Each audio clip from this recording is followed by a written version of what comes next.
매일 아침 하나님과 함께 누리는 하늘의 양식 오늘 만나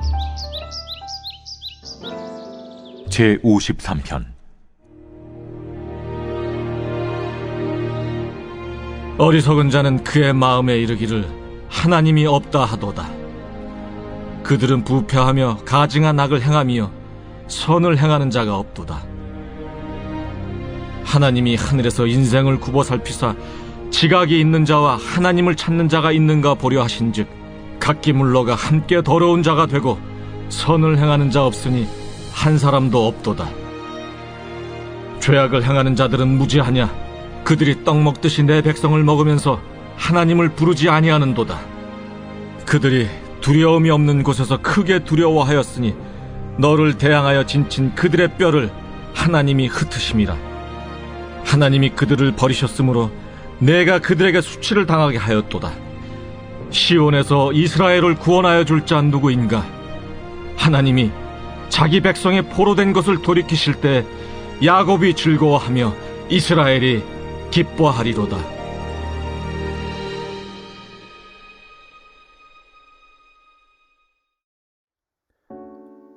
오늘 본문은 하나님이 없다고 하는 어리석은 자를 지적하시는 말씀입니다. 1절에 어리석은 자는 그의 마음에 이르기를 하나님이 없다 하도다. 이 말씀에 보시면 실제로 하나님이 안 계신 건 아니죠. 하나님은 항상 계시는데 그 존재하시는 하나님을 인식하지 못하고 애써 부인하는 사람들을 가리킵니다. 2절에 보면 하나님이 하늘에서 인생을 굽어 살피사 지각이 있는 자와 하나님을 찾는 자가 있는가 보려 하신즉, 하나님은 계속해서 하나님을 찾는 자가 있는지 찾고 계시죠. 그런데 어리석은 자는 이러한 하나님의 시선을 인식하지 못했던 것입니다. 그래서 마치 하나님이 없다고 생각해서, 아니 조금 더 정확하게 말하자면 하나님이 계시지 않은 것처럼 자신의 눈을 감아버린 것이죠. 그렇기 때문에 하나님의 일하심을 모르는 게 아니라 하나님의 일하심에 대해서 눈을 감아버린 것과 마찬가지라고 할 수 있을 것입니다. 그러니까 그런 사람들은 자기 마음대로 삶을 살아가게 되는 것이죠. 3절에 보면 각기 물러가 함께 더러운 자가 되고 선을 행하는 자가 없으니 한 사람도 없도다. 더러움을 행하고 선을 행하는 자가 한 사람도 없습니다. 하나님이 보이지 않으니까 자기가 하고 싶은 대로 사는 건 어쩌면 당연한 결과일 수도 있을 것입니다. 또한 이러한 악한 사람들의 문제는 가난하고 힘이 없는 자들을 괴롭힌다는 것이죠. 4절에 보시면 그들이 떡 먹듯이 내 백성을 먹으면서 하나님을 부르지 아니하는도다 라고 얘기합니다. 힘없는 백성들을 힘을 가진 자들이 괴롭힌다라는 고백이죠. 자기 자신이 하나님이 되어서 서로 경쟁하고 약한 사람들을 제압하는 방식으로 자신의 욕망이 드러나게 되는 것입니다. 그런데 이러한 사람들을 바로 하나님께서 상대해 주신다라고 오늘 본문은 우리에게 말씀합니다.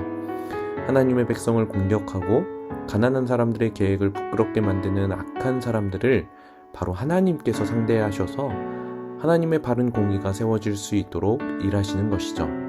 결국 악한 자들이 하나님을 외면했지만 최종적으로는 하나님의 심판을 피해갈 수 없음을, 그러한 악한 자들도 그 하나님 앞에 무릎 꿇을 수밖에 없음을 오늘 본문은 경고하고 있습니다.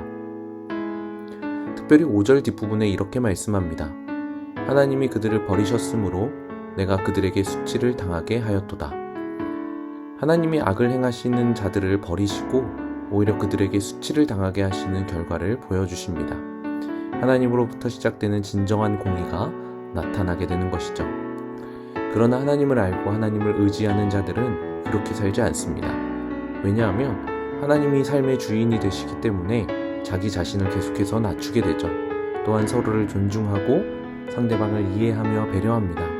그렇기 때문에 주님 안에서 주어지는 사랑이 그들 삶 가운데, 그들 마음 가운데 가득하게 되는 것이죠.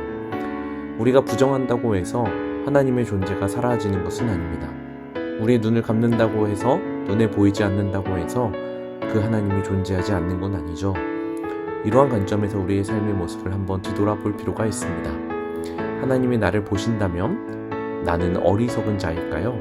아니면 지혜로운 자의 겸손한 모습을 가진 자일까요?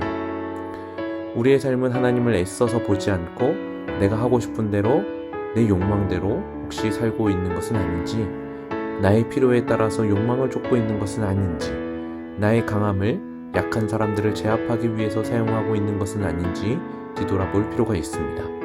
우리는 하나님을 바라보고 하나님을 의지하면서 사랑과 겸손함을 베풀며 살아가는 지혜로운 자가 되어야 할 것입니다.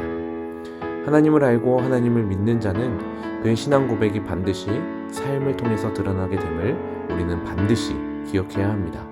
그래서 우리는 하나님의 이름을 부르는 그 자리에서 하나님의 이름을 부르는 것뿐만 아니라 우리의 이웃의 이름도 함께 긍휼의 마음으로 부를 수 있어야 하는 것이죠. 우리의 신앙 고백은 하나님의 이름이 외쳐지는 것과 동시에 우리의 이웃의 이름도 함께 불러줘야 함을 기억하시길 바랍니다. 오늘 우리의 삶이 그러한 삶이 되길 소망합니다. 이미 세워진 것도 뽑으실 수 있는 하나님, 아무리 강한 능력과 힘을 가졌다라고 할지라도 하나님 앞에서는, 그 전능하신 하나님 앞에서는 속절없이 무너질 수밖에 없음을 기억하시고 오직 하나님만을 기억하는 그러한 삶이 되길 소망합니다.